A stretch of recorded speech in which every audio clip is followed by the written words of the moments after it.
Yeah. but it was all just really, it was a lot, a lot. And it helped me realize like what I was doing has to be done a certain way. Yes. So then when we went to the Missouri State Penitentiary the second time, I don't think anybody knows this. I might have told them. I don't remember though. But I was working at this bar called Whiskey Tango's, and that place was super haunted and had a whole bunch of crazy stuff. But there was a gentleman working there, and he's like, I can get you holy water if you want, and we can do like a ceremony.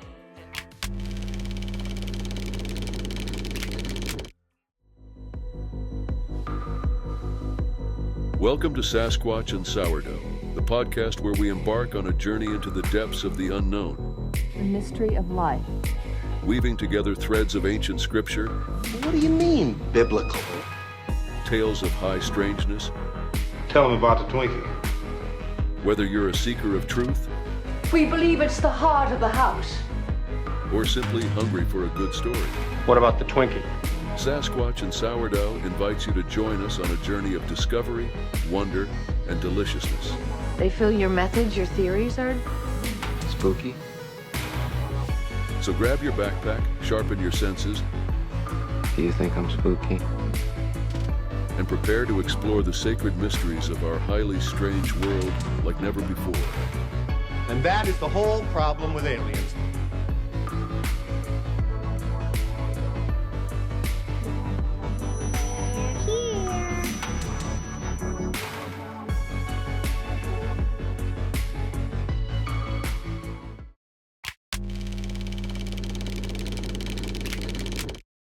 So then when we went to the Missouri State Penitentiary the second time, I don't think anybody knows this. I might have told them. I don't remember though.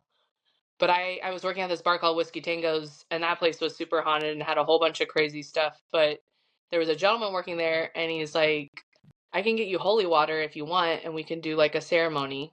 And I'd never done anything like that before. And so he went to his church, and he had his priest or pastor bless the water, and we were just out in the parking lot, and he was like, okay, I'm gonna say this stuff, and and I'm gonna sprinkle this on you, and like this is gonna help protect you, because he knew I had issues with other things, and the particular house that I was living at that time, I just had so many, like, such a spiritual warfare of just like evil all the time. And so when he did that, it was so out of my character, but my soul knew, like, this, you're getting into deep stuff, like you need to do this. This is a step you need to take. And I'm glad I did, because I know the first time I wasn't really affected, everybody else was.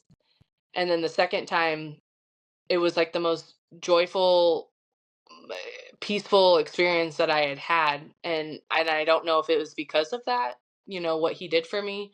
But it felt good that somebody cared enough to be like, hey, you're messing with some stuff going to that place. Like, Yeah. you need God to go with you. Like, and like I said, I wasn't walking with God at that time. And so it's funny now looking back that, like, he's always been there. He's always been like showing me, like, hey, I'm here, you can't hide, like the post I showed today, like, you can run, but you can't hide. Exactly. That's basically what that was. Because being at we can talk about the Missouri State Penitentiary if you want to. I don't know how much time we have left, but whatever. I mean, it's like I know we kind of went all over the place, but I kind of talked about that on the last podcast that I was on. Because I was telling him how I was part Native American, and I am too. He was like, that's why Sasquatch like you, and then I was like, great. And then he was like, talking about that. And I said, well, I think that's why we have a lot of hauntings, or we have a lot of paranormal, because of what has been done in the past to this specific group of people. And maybe it's because I'm a part of that it makes me more sensitive to that. I'm not really 100% sure, but it probably resonates with you too. And the fact that you have, Crystal says she's her car. Oh my gosh, her phone is charging. So I'm hoping that she can hop back on, because I want to hear I want her to hear this this whole thing with Sasquatch, like, because you're kind of not, like, I don't want to say like you're being haunted, but it seems like you are really getting these experiences in this certain spot. Yeah. We actually went back out there today, and my son kept seeing the X marks that I've been finding. And like there's this one particular X mark. It's part of the X is up off the ground, like it's like just like a log, and someone has taken a tree that's like this and has ripped the bark in half, shoved one in there, and then another one in there and made an X. Yeah. And my son was like, dude, he's like, okay. His whole thing is, I told him I was getting him a shirt that says, that's just natural. Because that's always what he says to me. That's just natural, Mom. And then he looked at that one today and he was like, Yeah, probably not. yeah, that's not natural. See, and I've I've heard you talk about that before, and I've always wanted to, like, my initial reaction is, so, and people talk about this a lot too, is these like structures, right? So where I live and where we go walking and hiking, I mean, there's structures like that all the time because there are people that live in those structures. There are like off the beaten path structures that we've made with our children. So I hate to be like the one to debunk things, but I'm always kind of a little bit more like, before we get like over the top, let's be a little bit practical about what we're actually seeing. So when you talk about those structures, are they structures that we could easily debunk and just say, okay, well, it was like a homeless person, or it was, some homeschooler, like, See, Mom? that's what the ladies at the nature center said, that my footprint that I found, that's just a homeless person. And so Right. they're just a one-legged hopper who hopped Something like that. Right. one time and then left. So I don't know where he hopped to, but Right. there's that. And then they didn't even know that the wood structures were even being made out there. That was what was shocking to me. It was like, you work here at the park, and this has been going on for years, and I've heard rumors of witchcraft and people going out and doing seances in that specific area. But this wood structure, it's not one that you sleep in. It's not even accessible for you to sleep in. It's just one log in the middle, and it's not like little tiny twigs that people can pick up. These are whole trees. Like, it's a whole tree. And the big trees start at the top, and then they continue to just keep going down into a smaller pattern. But sometimes there's two of them. There's recently only been one. And then I went off on the path. Like, I go off on the path. I don't stay on the path. Yeah. And in that particular area where we've had a stick thrown at us, there's this part where I went around, where I captured like the winged creature thing. I've just been obsessed with that area, and I was like, okay, I'm going to keep continuing to keep going. And I found another very similar wood structure. I don't know. They're not in like places that you would think are just like people are just like hanging out. Like, it's. Have you ever thought about saying everything's homeless is like, not that it makes me mad, but it's like some of the X markers that I find are so high up in the air that a human could not reach them. Like, that's the one that my son saw tonight, and I'll send you a picture of it because I took a picture. I was like, I'm gonna send this to Christina because. Well, can you take video? I was gonna say, like, take video. Yeah, I can definitely do that. I would start taking and actually, so that for our audience, you captured this like really weird thing, and it was because you were taking, unbeknownst to you, taking video, like while you were supposed to just be taking like pictures with your phone. I would say like that's actually kind of a interesting happenstance. Like, I would definitely just be taking, like, going in there like you're taking B-roll and just like, okay, this is where I am, like you were making a YouTube video, and then take the pictures, because then you can then you're really going to start being able to kind of create that, or not create, but like, oh, hey, there she is. Woo! Yay! She's talking about all the Alex has had this crazy experience in the woods by like where they hike, and it's just this like constant like teasing Bigfoot, like with her and her kids. So I'm saying like next time she needs to just like take video and try to get the video really going, because something is like definitely toying with you guys. So tell Crystal about the X thing. Well, we've been finding X markers And the tree bends is what kind of really, I don't understand those two, but the tree bend was where we had like the sighting, I guess. It was literally right there in front of us, but that's how I knew where the spot was. And I see tree bends a lot, but the X markers they're usually up high off the ground, like to where people can't reach them. And like this specific one that I was just telling Christina about, it looked like someone had like, there was a tree that was in the ground, and it looked like someone had ripped the tree in half and then stuck a big huge branch inside of that. Like, because I told my son, he keeps saying these, like, it's just natural, but I was like, buddy, someone had to have shoved that tree branch inside of that half split open tree, and then another tree was inside of it too, and then they just cross and they make an X. And like I told my son, I said, okay, if a human were to have done that, tell me what they would have had to have done. And he said they would have had to have had equipment, they would have had to have had a ladder, they would have had to have been strong enough to rip that tree in half. And he said, or even if the tree was ripped in half, they would have had to have brought a ladder out there to pick that other one up and to shove it in that one. And he goes, and why would anyone go through the effort of even doing that? Why would you do that? Like, I don't know, but yeah. So he would always say, that's just natural.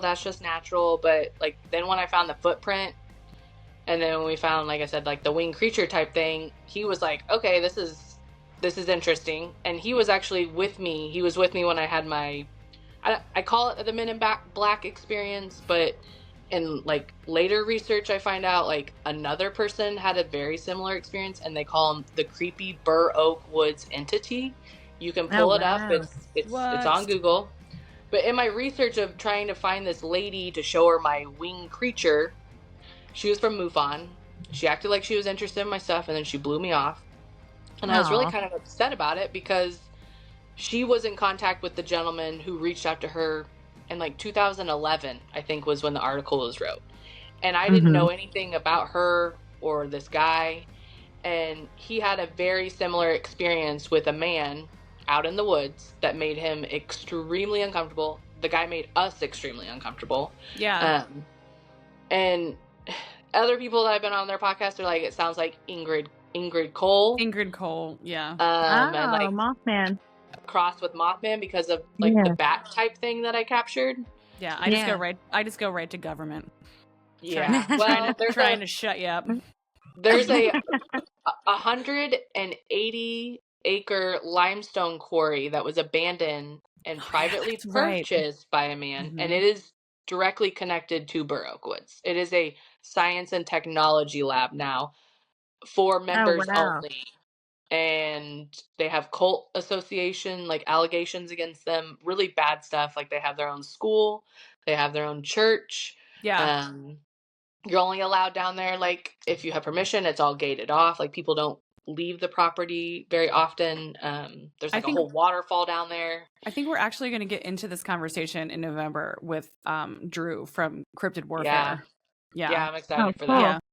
Yeah, that's what I heard that story on. So everybody listening, I'll actually put that in the description so people can listen to that retelling, because that you guys and Drew is a wealth of knowledge. You could sit there and show me a picture of whatever you say was, something was laying here, and I'll just be like, okay, that looks like grass. Like, I am not that gal. I have no idea what a footprint looks like where I am. Like, I'm not... the fact that I do this whole thing with my kids where they're not allowed to walk behind me. Mm-hmm. Even though this park is really safe and is literally it's in a residential area. Like, I have a place that I've went to and had experiences at. It's called Monkey Mountain, of all things to be called, in my hometown, which is right next to the place that I'm living at now. I knew that Sasquatch was out there. I had experience with Sasquatch out there, and researchers from all over the world go there to research Sasquatch. And so in my head, I'm thinking, oh, they're not out here at this one. This is just full of people. Like, that one out there, it's isolated. It's like nobody goes up there unless you're like on a horse. Like, there's horse trails out there, but people don't go out there to just walk. So it's very isolated for them to be out there. So in my head, I wasn't thinking that they were at Burr Oak Woods. I mean, there's a whole nature center and just people walking nonstop. One weird rule though, you're not allowed to have your dogs or animal. Only service dogs are allowed at Burr Oak Woods. Really? Which I found that is, that is sus. Yeah. That is weird.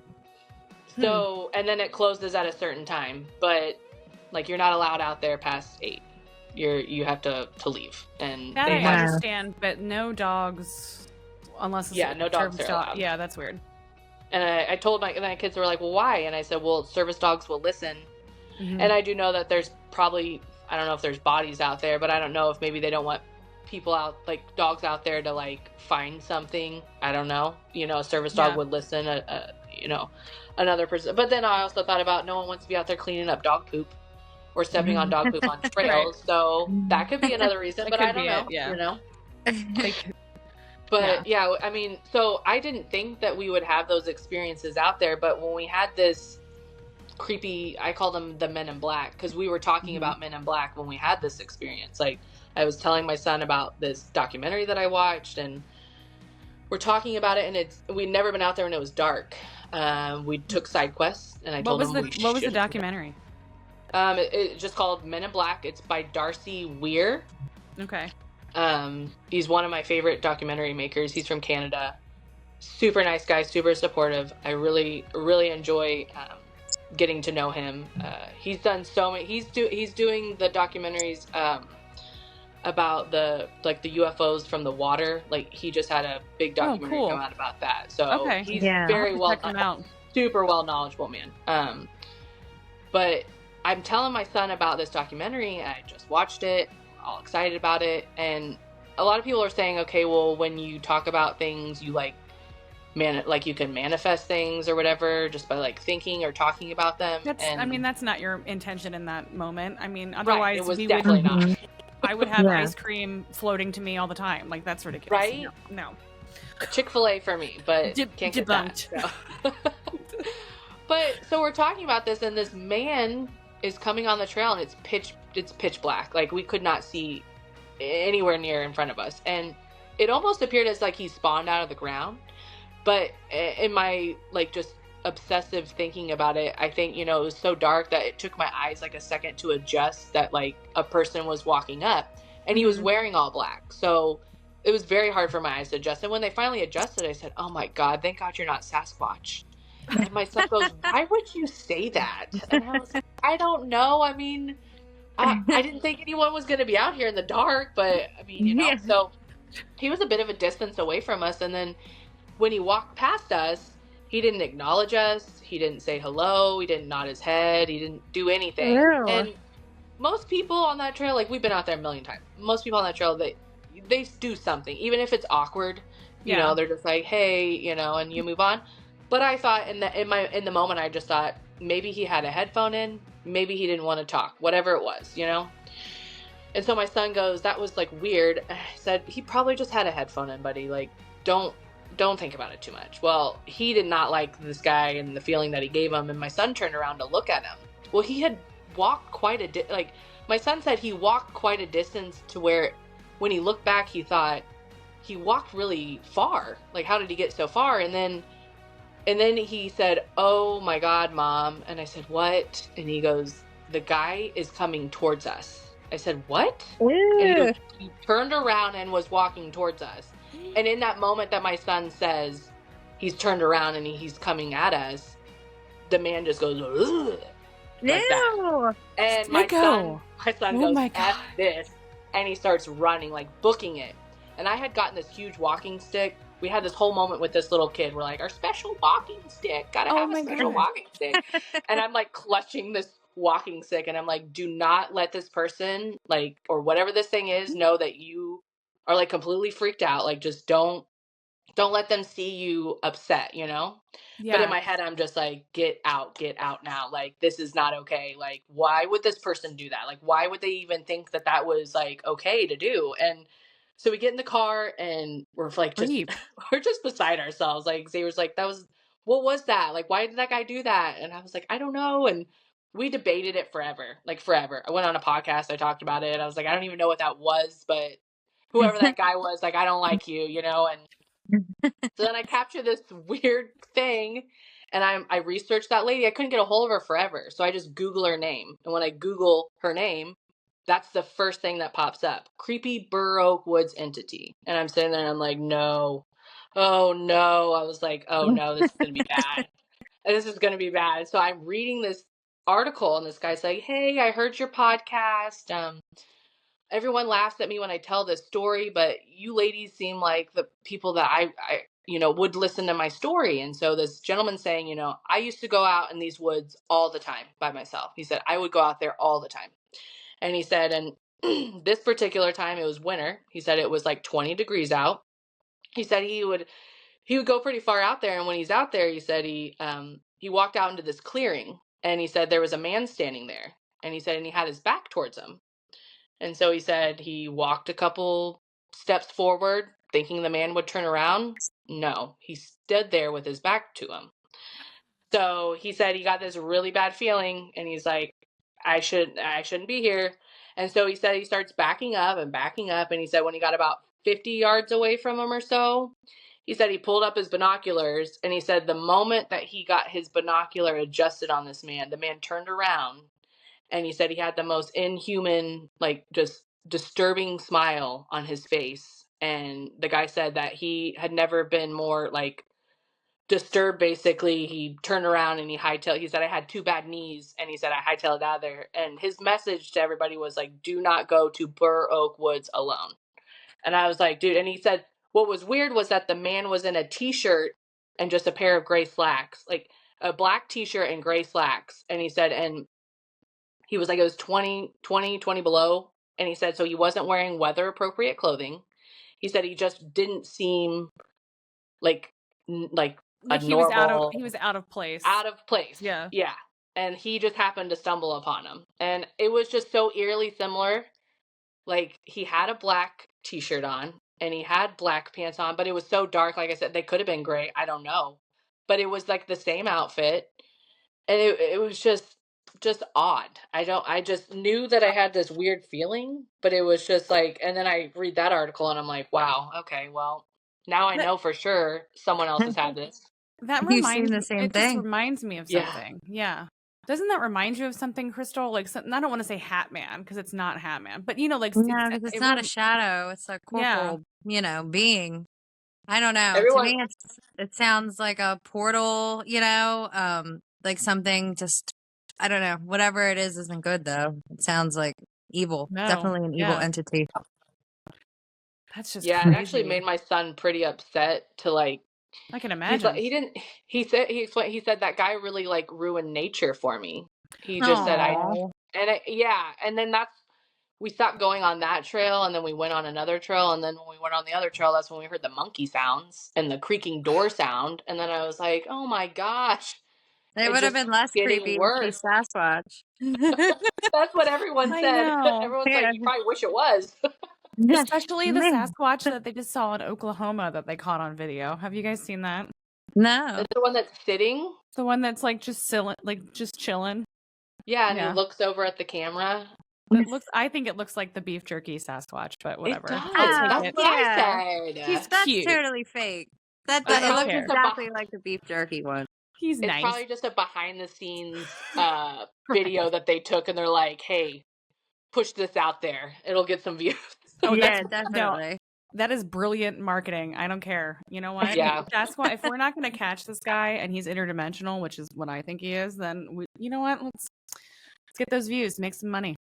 Well, to me, that's what this man that you saw in the woods sounds interdimensional because the way you described it, like it came out of the forest floor and just appeared there. Mm-hmm. And it sounds like it really likes to mess with people. Like maybe it likes the fear, the way he smiled at the one guy and the way he like ooga booga'd at you and your son. Yeah. I feel like it was almost like if we didn't acknowledge him, he wouldn't have acknowledged us. But because my son was curious and was like, he looked back at him. And I think that's why someone said like a fae or something like along that lines and that it tried to pass as a person, but once we got that feeling like something's off, and then it freaked out and was like, "Oh God, they know I'm not a human." Have you ever heard of Uncanny Valley? It's like a feeling that you get when you see something that is posing as a human being, but it's not actually a human being, and you can't pinpoint what it is that is unhuman to you, but it just doesn't pass as actually human. So that's like this thing that people get. The first time I ever heard it was when we were watching this Christmas movie about the one about the train, Polar Express. Do you know how like, the animated people, they don't look like people? And I get this creepy feeling when I'm looking at those things, like you're not actually people, you're like robots or something, like posing as people. It's called Uncanny Valley. Oh wow. Yeah. Yeah. So yeah, like they do a bunch of videos of people who take like makeup and they make like an extra smile and like white. They put like white stuff on their face and they're still them, but then they just do these like little. Yeah, I can't even watch those. No. They really disturb me. I can't watch any of that stuff. Mm-mm.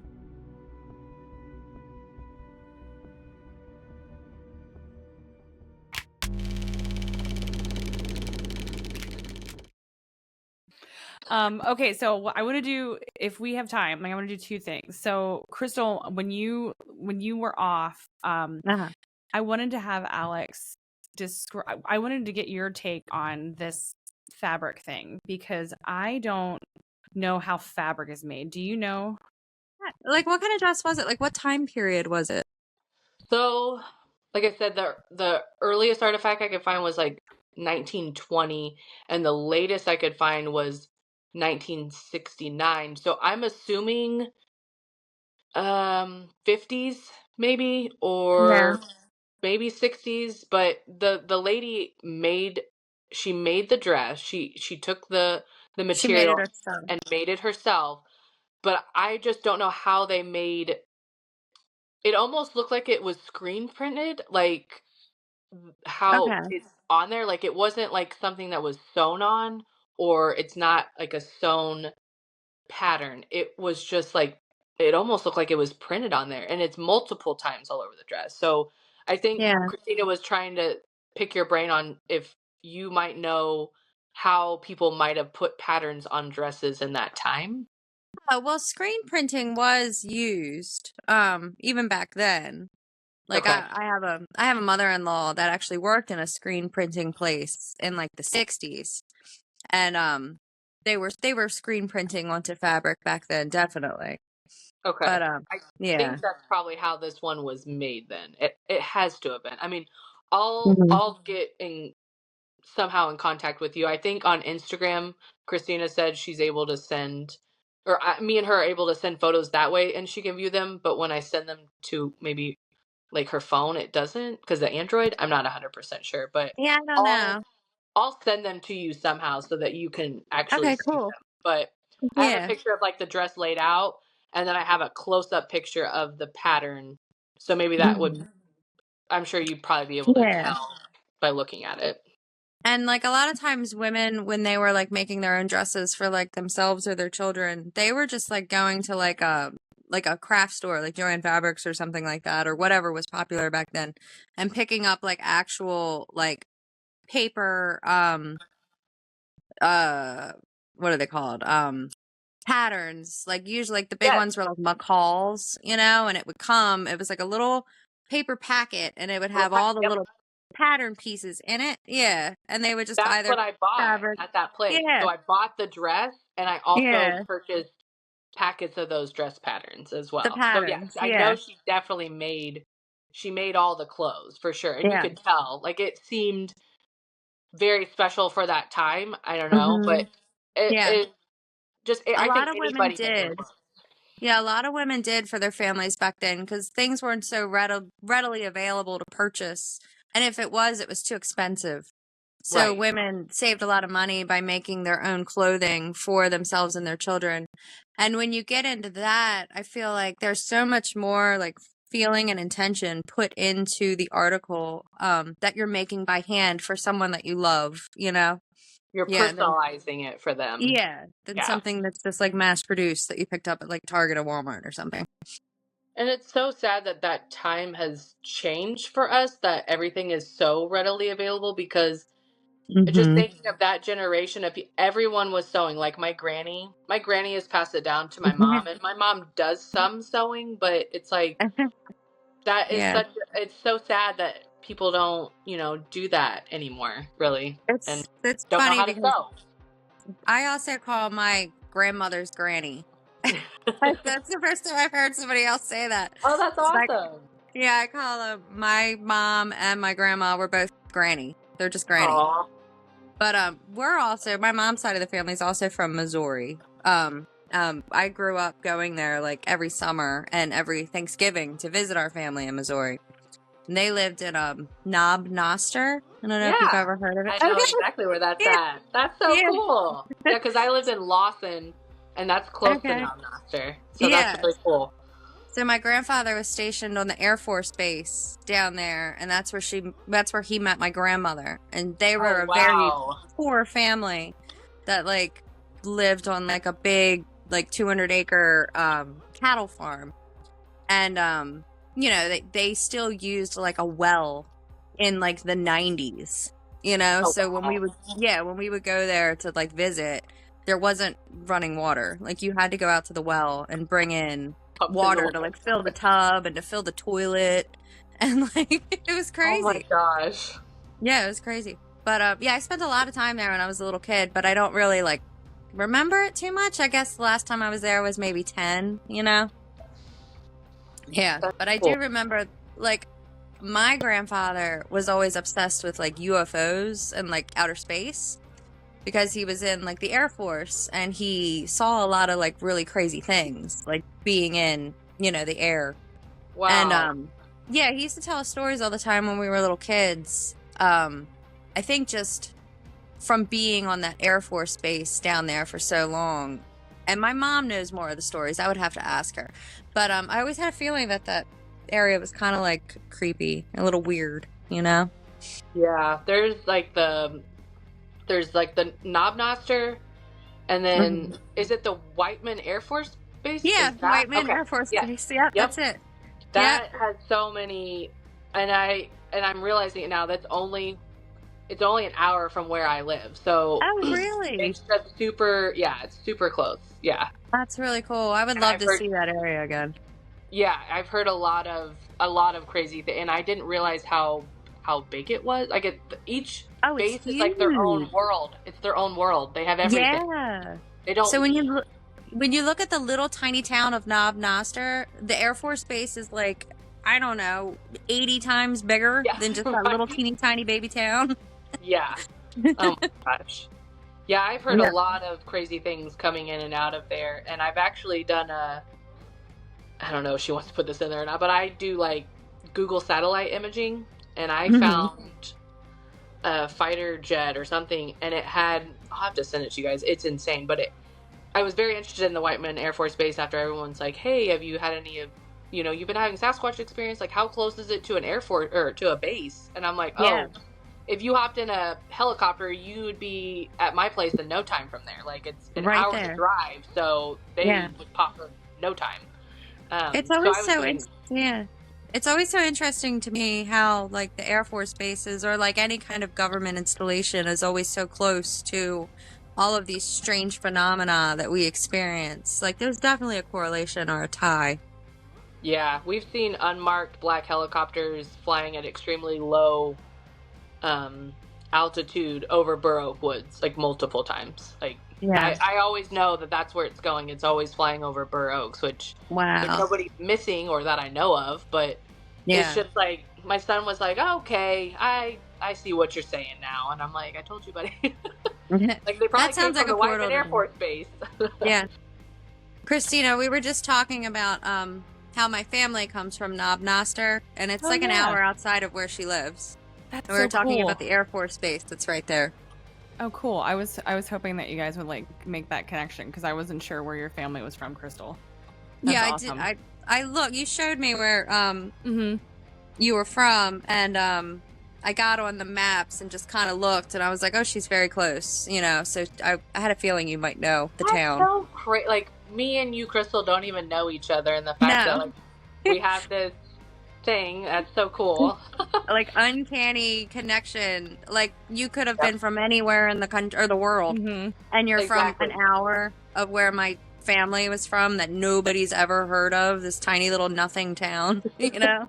And you spent time as a child there. That's awesome. That's really cool. And the funny thing is too, like when you really think about it, like so when people are telling all these like stories, you know, we always relate to like where we live. So like you're telling the story about like this random weird guy in like the park, and I'm thinking about like, you know, the park we go to, Crystal, where it's just like, okay, well, it's probably just some weird crackhead. Like that's what we experience, you know, or like where we live, it's definitely just some kind of like weird hobo or crackhead or something. Right. You know, there's nothing, or like there's nothing really supernatural going on in there. If there's a helicopter, it's just like the ghetto bird looking for somebody that like they're looking for somebody that robbed the local like liquor store. It's really not that. I mean, we're right over the, you know, the county line from Baltimore City, so we're so like we basically like sit right on the line between the city and the county. We like straddle it. So if you go 2 steps this way, you're in the city. 2 steps that way, you're in the county. That's why we're always desperate for people to come on our show, because we're just like, all right, well, there's no Bigfoot here, like there's no portals. Well, there could be.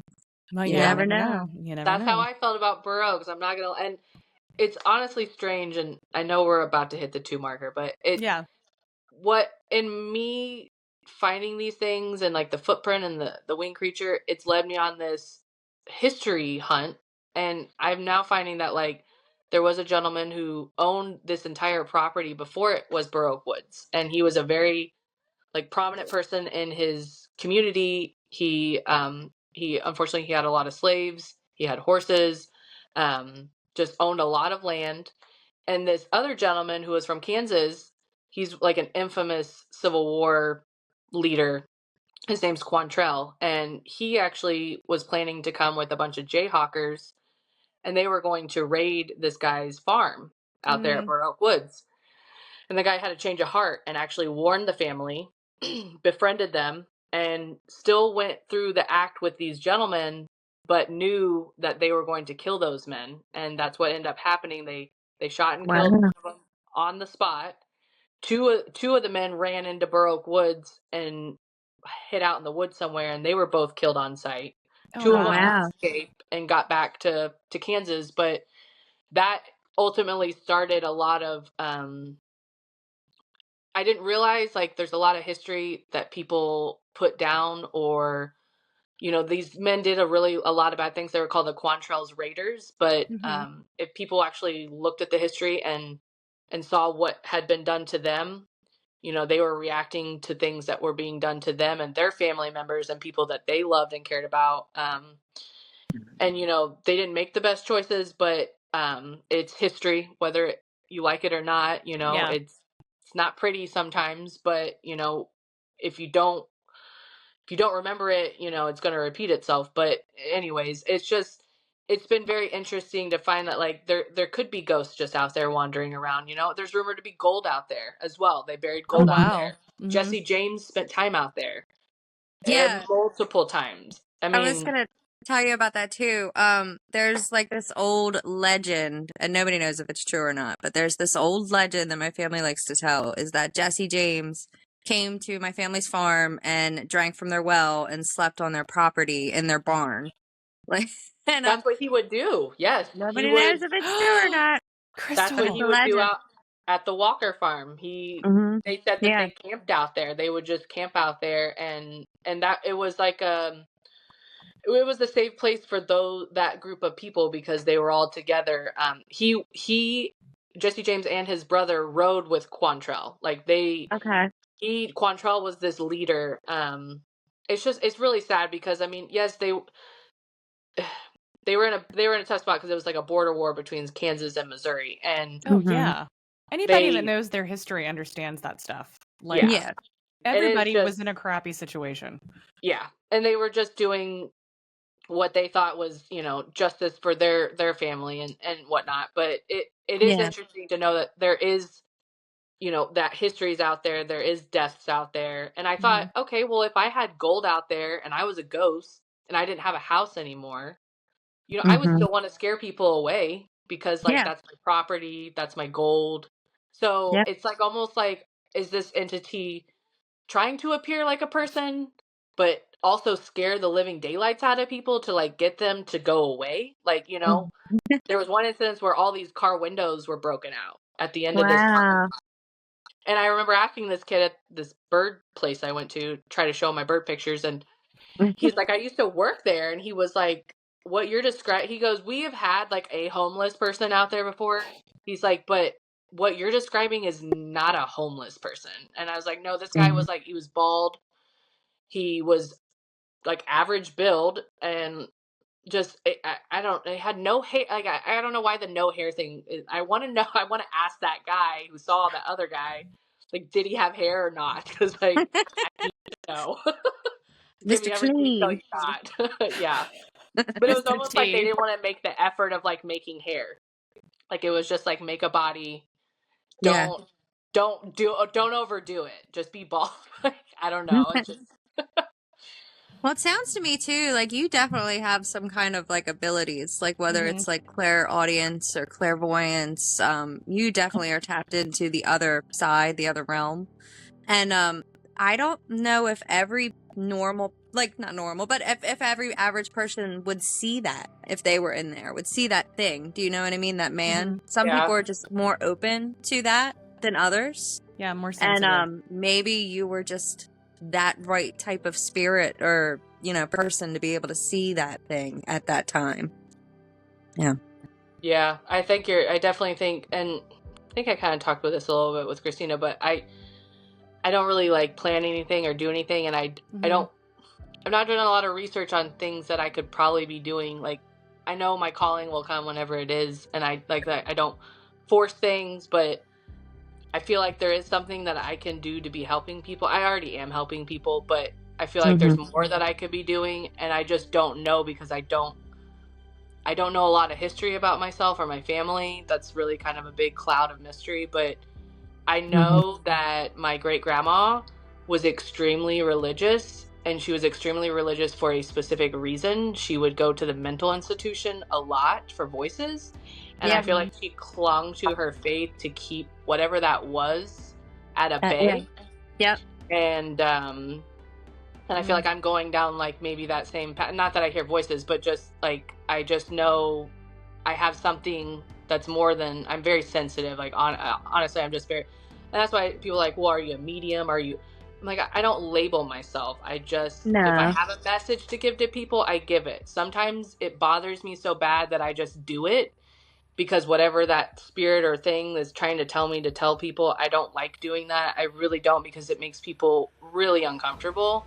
So I try not to do that, but sometimes it's so overwhelming that I just have to say it, and then I'm like, sorry, gotta go. Well, you're definitely tapped in, and you definitely have a gift, I believe, and you're using it to the best ability that you know how, and I think that's all you can do. And it kind of ties in, you know. Sure. Yeah, like, I mean, definitely, I agree, and I think that also, think about, like, the whole collecting, like tying in with your grandmother, you know, I'm not saying she's collecting voices, but it's the same sort of thing. You know, something was coming to her, and she was dealing with it the way that she knew how to deal with it. The same thing with you. You're going to you're feeling drawn to these places, and for whatever reason, things are either like attaching or, you know, something. Now that gets into a gray area, a blurry area. Yeah. You know, I mean, but for sure there's a connection there, you know. That's why I think maybe, just keep yourself safe, you know. I don't know how much you believe in whatever you believe in, you know, maybe just try to keep yourself safe. Yeah. I definitely wouldn't do things alone anymore, I think, for sure. Yeah. Take someone with you. You don't want to fall through a floor. No. That's what I was just about to say. The one time I went out to that place and that burned house, I fell, and it's funny, but like my butt stopped me from going all the way through. And it was like now it's funny to think back, Yes. but in the moment I was just like, I Oh couldn't my get God. to the bottom of that basement Yeah. with broken legs, and like Yeah. no one would have known. No one Oh would have my known. gosh. It's horrible. Yeah. Ugh. You would have died in a basement on the floor. It's awful. No. But No. honestly, it would have just like no one would have been shocked. I'll say that Oh much. man. That's awful. They knew how much I God. love abandoned buildings, so they would be like, she died doing what she loved. Right. It wasn't your time. It wasn't your It time. wasn't. No. Your butt saved you. Really. Thank God. Yeah. On that macabre note, I think what we're probably going to do is I'm probably going to cut this up into a part 1 and part 2. Because I don't think we've never like had over a 2-hour with Everyone anybody. says that when they talk to me. Yeah. Every single. Perfect. We have so many good stories. Yeah. Oh, thank you. Yeah. It's I awesome. love talking to both of you. Like I hope I get to talk to you guys again and just definitely. Yeah. I'm know going to that give you I have some homework. people to reach out to, and like it was so nice meeting you. Like I've been talking with Christina, but it was so nice to meet you, Crystal. Like It was thank nice you to meet so you much. too. Yeah, I really enjoyed talking to you. I wished I wouldn't have had so many stupid issues. But I want to do this again. So we can dive more into it. I feel like we just kind of like scratched the surface, and I would love to get to know you better. Me And too. talk about all of Absolutely. our things. Yeah. Yeah, absolutely. We'll give you homework assignments too, because there's a lot of stuff, and we'll start looking into some stuff for you too. Yeah, you can give us some homework assignments. We have abandoned stuff around here. Mm-hmm. We're not as brave as you are, though. No. You were gonna cut that out. I have I'll fun. make somebody else go. Here, take my camera. You go. I'll wait outside. I'll be the Yeah. lookout. Exactly. No way. I'm not doing that. I was just on a podcast yesterday, talking about. I was telling my Gettysburg story, and I was like, I'll never do that. Yeah. Again. I'm not brave. Nope. Well, my husband and I, we like to do spooky stuff, but like we went to Eastern State Penitentiary on like a historical tour, and there's people everywhere, so you're not really in there by yourself, and you feel safe. And then we went to Penhurst Asylum. That was really cool. Ooh. In Pennsylvania. Yeah, 2 Pennsylvania places. But same thing. It was like a historical tour, so you're not by yourself, but you still get to like go in there. And there was like these old women that were nurses there when it was open, and they were able to like tell us all the stories about the people that lived there. And it wasn't so scary because they were just like telling us real stories about real people that lived there. And they were like, these are real human beings. They're not ghosts, they're not demons, they were people. Yeah. And it just gave it like a really like human spin to like something that you're like, oh, this is so creepy and haunted. And they were like, no, it's more than that. There's actual like real people that lived here. So that was really cool. That was like a really nice history thing that we did. Perspective, yeah. Like That's kind of what they did at the Missouri State Penitentiary. It's old guards, and one of them was a warden. Like we had a warden and we had 2 prison guards that they took the time. They took 8 hours of their weekend because we paid, and they just basically showed us around and told us stories about like the living, and they told us stories that they had with the ghosts around there, which was neat. Yeah. They thought we were crazy though. Like I brought in like an old 1900s like wheelchair. I brought a straight jacket. We brought hatchets. The guy was like, "You guys are nuts," and I'm like, "We're here to party, okay?" Yeah. I can't wait to look at all your photography. Oh, thank you.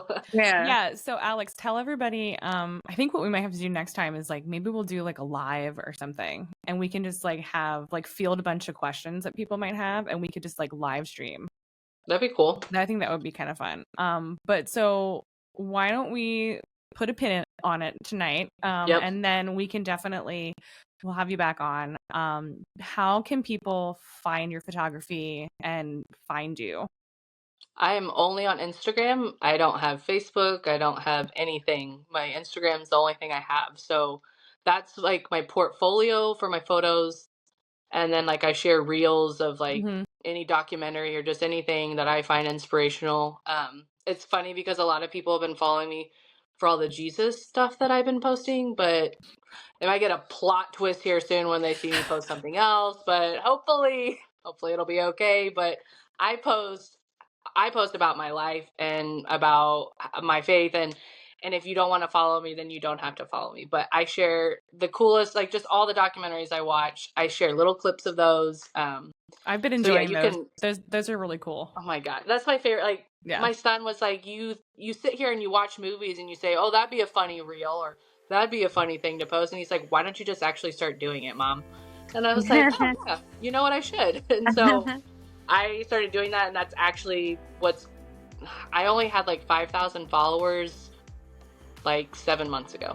And now that's awesome. Almost, I just hit like 15,000. So wow, it's really neat, because like you gotta laugh about things. I mean, I post serious stuff and I post like my research, but I make jokes about stuff sometimes. So if I find a funny Sasquatch, like there's this one video where this guy was talking about someone found a Sasquatch butt print or something. And like I couldn't pass that one up. I was like, oh, this is gonna be a good reel. Like I got nice.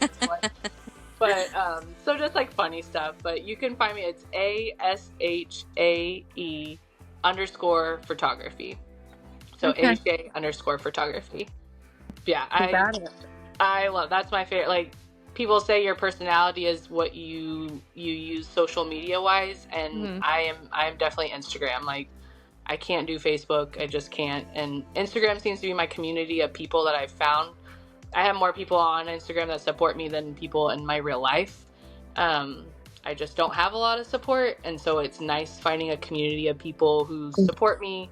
I support them. Like I just love supporting everybody, sharing everybody's stuff. You know, it's just growing as a community, being collectively aware of things, and helping other people be more aware of things, and just open-minded. Like I don't like negativity, so if you come with negativity on my page, you will be blocked. I don't even care.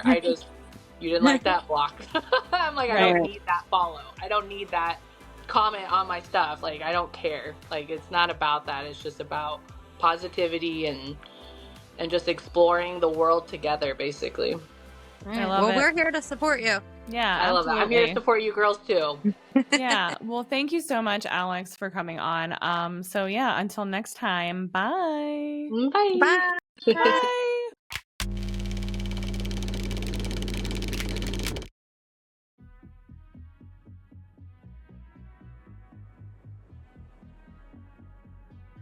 You have been listening to Sasquatch and Sourdough. I'm Christina, and thank you so much for tuning in. Sasquatch and Sourdough is so much more than just a podcast. We're a community of kindred spirits, united by our curiosity and fascination with the extraordinary. And we want to bring you into the conversation. So whether you've had a brush with the unexplainable, seen something that you can't quite wrap your head around, this is your space. We invite you to join us as we break bread and break down the barriers between the known and the unknown. If you want to share your story, you can email us at sasquatchandsourdough@gmail.com or send us a DM on Instagram. Until next time, remember, the truth is out there, God is with you, and everyone always ends up in the kitchen.